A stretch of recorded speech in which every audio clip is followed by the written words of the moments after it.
Hello everyone. और आज के इस एक्सप्लेनर में आप सभी का स्वागत है। चलिए बिना किसी देरी के सीधे मुद्दे पर आते हैं।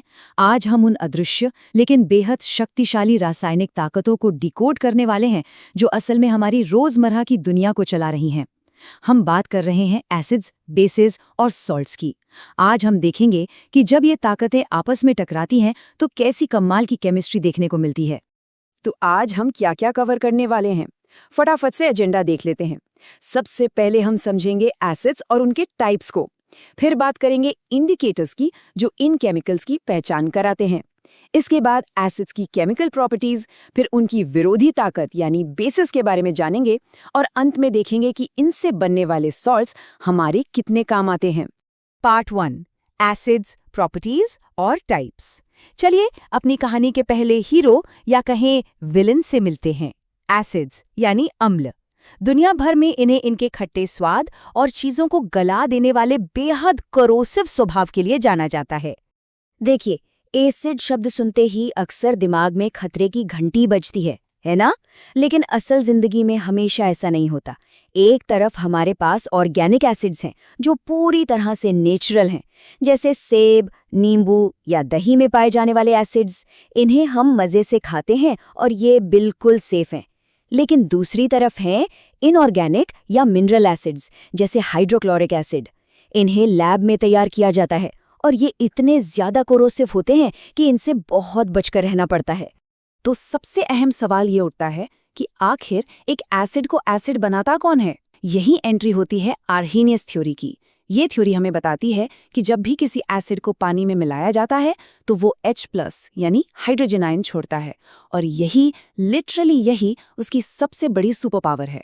पानी में जाते ही ये H+ आयन पानी के मॉलिक्यूल्स के साथ मिलकर हाइड्रोनियम आयन बना लेते हैं। अब कुछ एसिड बहुत खतरनाक होते हैं और कुछ एकदम माइल्ड। ये सीधा सीधा इस बात पर डिपेंड करता है कि वो पानी में घुलने पर कितने सारे हाइड्रोजन आयन रिलीज कर सकते हैं। जो बहुत सारे H+ आयन छोड़ दे वो बन गया स्ट्रॉन्ग एसिड, और जो कम छोड़े वो हुआ वीक एसिड। कॉन्सेप्ट एकदम सिंपल है। चलिए आगे बढ़ते हैं पार्ट 2 की तरफ, इंडिकेटर्स यानी केमिकल आइडेंटिफिकेशन। सोचिए, आपके सामने एक ट्रांसपेरेंट लिक्विड रखा हुआ है। आप उसे छू नहीं सकते, चख नहीं सकते, तो पता कैसे चलेगा कि वो एसिड है या बेस? यहीं पर काम आते हैं हमारे केमिकल जासूस, जिन्हें हम इंडिकेटर्स कहते हैं। ये बिल्कुल हमारी गाड़ियों के इंडिकेटर्स की तरह काम करते हैं। ये अपना रंग बदलकर हमें साफ साफ वार्निंग दे देते हैं। लिटमस की बात करें तो वो एसिड में लाल और बेस में नीला हो जाता है। फिनोल्फ्थैलिन, जो वैसे एकदम पानी की तरह कलरलेस होता है, बेस मिलते ही जादुई तरीके से ब्राइट पिंक हो जाता है। ये एकदम परफेक्ट विजुअल अलार्म्स हैं। अब जो चीज़ इस टॉपिक को सच में बहुत दिलचस्प बनाती है वो ये है कि कुछ इंडिकेटर्स रंग से नहीं बल्कि खुशबू या बदबू से बात करते हैं। इन्हें हम ऑल्फैक्टरी इंडिकेटर्स कहते हैं। अगर आप प्याज के रस या वनीला एसेंस में एसिड डालेंगे तो उनकी जो अपनी तेज महक है वो वैसी ही रहेगी, लेकिन जैसे ही उनमें बेस डाला जाता है, बेस उनकी उस नेचुरल गंध को पूरी तरह से गायब कर देता है ना कमाल की बात? और फिर आता है इन सब का मास्टर, यूनिवर्सल इंडिकेटर। ये सिर्फ ये नहीं बताता कि कोई चीज़ एसिड है या बेस, बल्कि ये बाकायदा जज करता है कि वो कितनी स्ट्रॉन्ग है।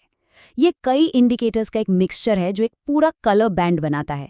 हरा रंग दिखा मतलब सब न्यूट्रल है, कोई टेंशन नहीं। पीला, नारंगी या लाल दिखा मतलब एसिडिक डेंजर। और अगर बैंगनी या नीला रंग आता है तो मतलब सोल्यूशन बेसिक है। पार्ट 3, एसिड्स की केमिकल प्रॉपर्टीज। अब वक्त है थोड़े एक्शन का।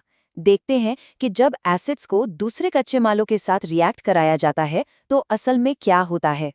यहाँ हमें एक काफी एग्रेसिव कहानी देखने को मिलती है। जब एक रिएक्टिव और ताकतवर मेटल जैसे जिंक को डाइल्यूट एसिड में डाला जाता है तो जिंक बहुत ही बेरहमी से एसिड में मौजूद कमजोर हाइड्रोजन को धक्के मार के बाहर निकाल देता है। उसकी जगह वो खुद ले लेता है, जिससे एक सॉल्ट बनता है। और वो हाइड्रोजन जिसे बाहर निकाला गया था वो एक गैस के रूप में एक बहुत ही डिस्टिंक्ट पॉप साउंड के साथ हवा में उड़ जाता है। वहीं अगर कॉपर जैसा कमजोर मेटल हो तो वो हाइड्रोजन का कुछ नहीं बिगाड़ पाता। अब देखते हैं जब एसिड किसी मेटल कार्बोनेट से भिड़ता है। इस टकराव में ना कुछ पलों के लिए एक बहुत ही अनस्टेबल कार्बोनिक एसिड बनता है। क्योंकि ये बहुत अस्थिर है, ये तुरंत टूटकर सॉल्ट, पानी और कार्बन डाइऑक्साइड गैस में बदल जाता है। इस रिएक्शन को पहचानना बहुत आसान है। इसमें तेजी से बुलबुले उठते हैं, जिसे हम ब्रिस्क एफोवेसेंस कहते हैं, जो साफ बताता है कि कार्बन डाइऑक्साइड गैस बाहर भाग रही है। पर हम पूरे कॉन्फिडेंस के साथ कैसे कह सकते हैं कि वो निकलने वाली गैस कार्बन डाइऑक्साइड ही है?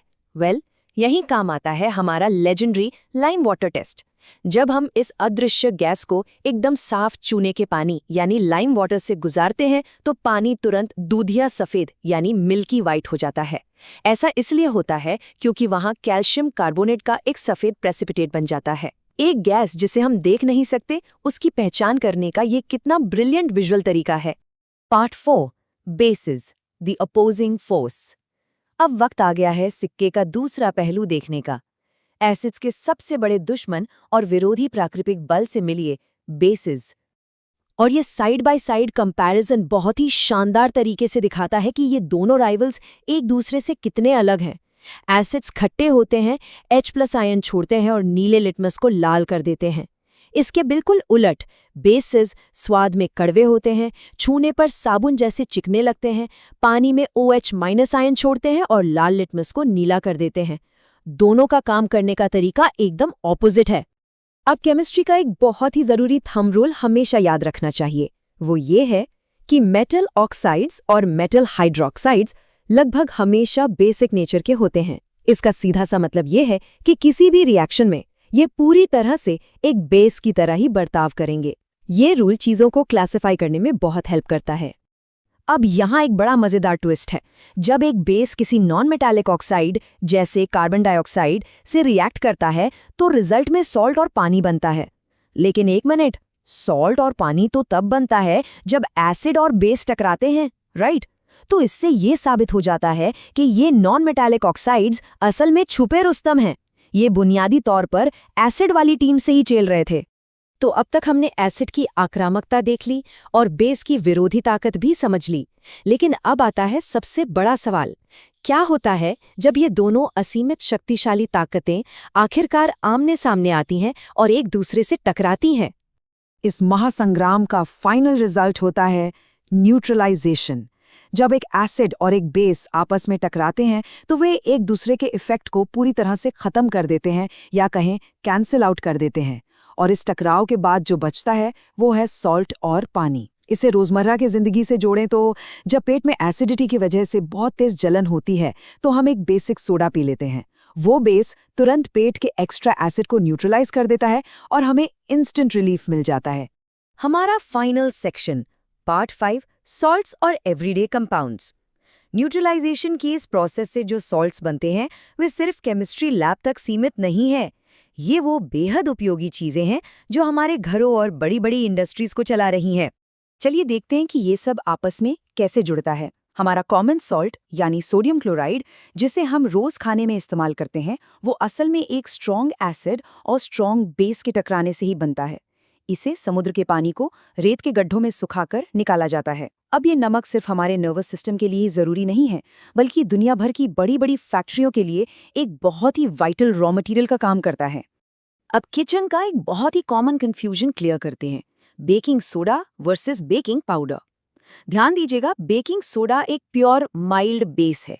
ये पकौड़ों को एकदम क्रिस्पी बनाता है और एसिडिटी को दूर करता है। लेकिन अगर आप सिर्फ इससे केक बनाने की कोशिश करेंगे तो रिजल्ट अच्छा नहीं आएगा। केक को स्पॉन्जी बनाने के लिए हमें बेकिंग पाउडर चाहिए होता है, जो बेकिंग सोडा और एक हल्के एडिबल एसिड का मिक्सचर है। जब इसे गर्म किया जाता है तो इनके बीच रिएक्शन से CO2 गैस निकलती है और यही गैस केक्स को फुलाकर एकदम परफेक्ट और स्पॉन्जी बना देती है। और जाते जाते आइए इंडस्ट्रियल स्केल का एक जादू देखते हैं, क्लोर एल्कलाई प्रोसेस।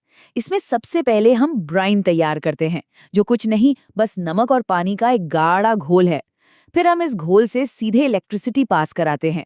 बिजली की ये ताकत इस साधारण से नमक के पानी को तोड़ कर रख देती है और हमें 3 बेहद कीमती चीजें मिलती हैं, कॉस्टिक सोडा, क्लोरीन गैस और हाइड्रोजन गैस।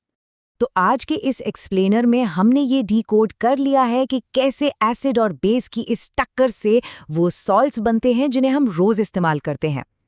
लेकिन जरा सोचिए, इस वक्त इसी पल हमारे आसपास और कौन सी ऐसी अदृश्य रासायनिक प्रतिक्रियाएं चल रही हैं जो चुपचाप हमारे इर्द गिर्द की चीजों को आकार दे रही हैं। सोचिएगा जरूर, क्योंकि केमिस्ट्री हर जगह है। इस एक्सप्लेनर में हमारे साथ जुड़ने के लिए बहुत बहुत शुक्रिया। अगली बार फिर मिलेंगे एक नए टॉपिक को ऐसे ही गहराई से समझने के लिए।